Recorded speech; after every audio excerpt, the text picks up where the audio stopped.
네, 여러분 안녕하십니까. 다산TV 다산신부름꾼 진기동입니다.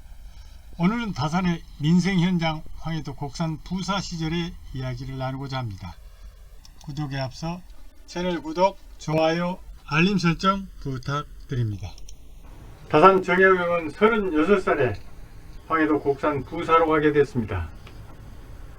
훗날 다산은 이때가 자신의 목민관으로서의 능력을 증명한 기회이기도 할 뿐만 아니라 유배지 강진에서 목민심서를 쓰면서 이때의 경험이 아주 소중했다고 하였습니다.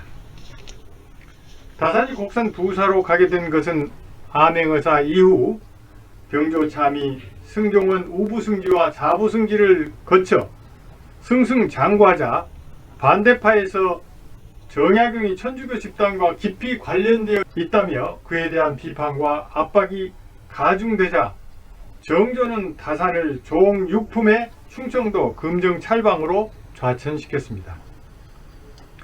반대파 압력을 피하기 위해서였던 거죠.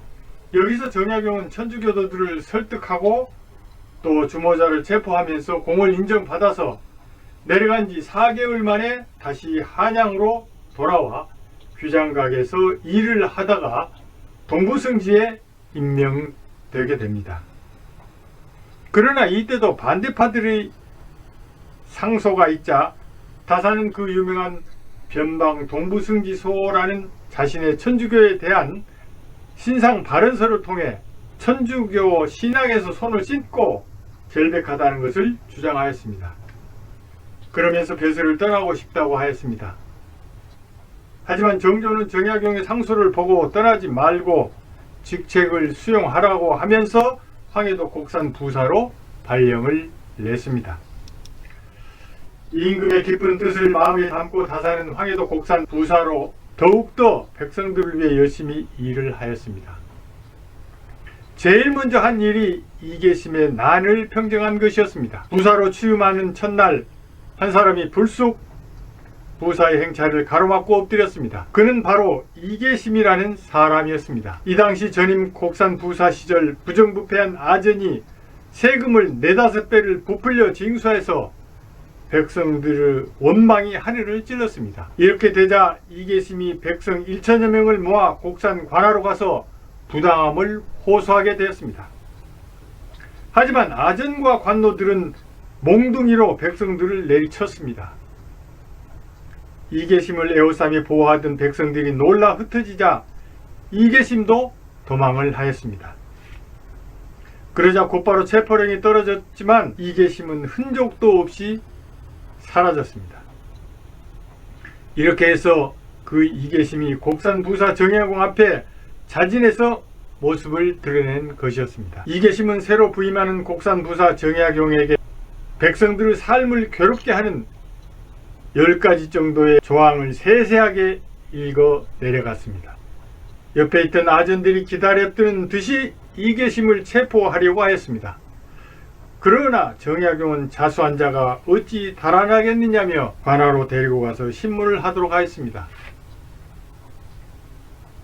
신문 결과 이계심을 무죄 방면하라는 대반전이 일어났습니다. 무죄 방면의 사유는 다음과 같았습니다. 관청이 밟지 못하고 부패하게 된 것은 백성이 자기 이익을 도모하느라 폐단을 따지며 항의하지 않기 때문이다. 그런데 죽음을 두려워하지 않고 백성의 억울함을 드러내 항의한 너 같은 사람은 관청에서 천금을 들여서라도 사야 할 인물이다. 네, 새로운 부사가 사건을 어떻게 처리하는지 초조하게 지켜보던 백성들은 눈을 반짝이며 춤을 추며 돌아갔습니다. 정약용은 백성들의 민심을 제대로 수용한 것이죠. 파격 행보는 여기서 멈추지 않았습니다. 정약용은 부임하자마자 백성들의 생활상을 조사하였습니다. 오늘날로 말하면 인구조사였습니다. 아전들에게 가구마다 구성원수, 소유 재산, 그리고 세금 납부 내역 등을 꼼꼼히 기록하게 하였습니다. 뭣도 모르는 아전들은 잘 보이려고 세세하게 조사하여 보고를 올렸습니다.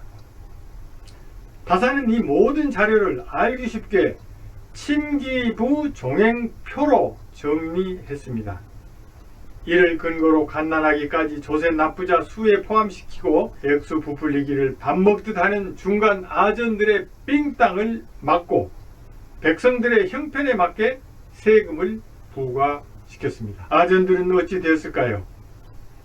자신들의 조사에 바친 것이 어떻게 부정한 삥땅을 막고 있는지 알 턱이 없었습니다. 머리 나쁜 아전들은 쪽집게처럼 가가호호 조세 내역을 끌고 있는 정약용을 보며 자신들이 한 짓이 자신을 옥죄고 있다는 것도 모르고 있었습니다. 이 밖에도 고갈 상태에 빠진 곡산의 재정을 얼음 장사를 통해 탄탄하게 하여 백성들이 살림살이까지 윤택하게 하였을 뿐만 아니라 또 천연두가 유행하자 예방과 치료법을 담은 마과 해통을 저수를 하기도 하였습니다. 이처럼 다산의 일터는 자리는 물론 개인의 영달을 초월한 백성 중심의 민생 현장이었습니다. 소통하며 창의적인 방안을 통하여 오직 나라와 백성들이 공정하고 평안한 삶을 영위할 수 있도록 했던 것입니다. 새로운 정부가 출범하였고 제8회 전국 동시지방선거가 실시되고 있습니다. 모두가 지방민을 위해서 일하겠다고 외치고 있습니다. 200여 년 전 다산의 민생 현장에서 소통을 거울 삼아 진정한 민생의 일꾼들이 되길 기대합니다. 감사합니다. 지금까지 다산TV 다산심부름꾼 진기동이었습니다.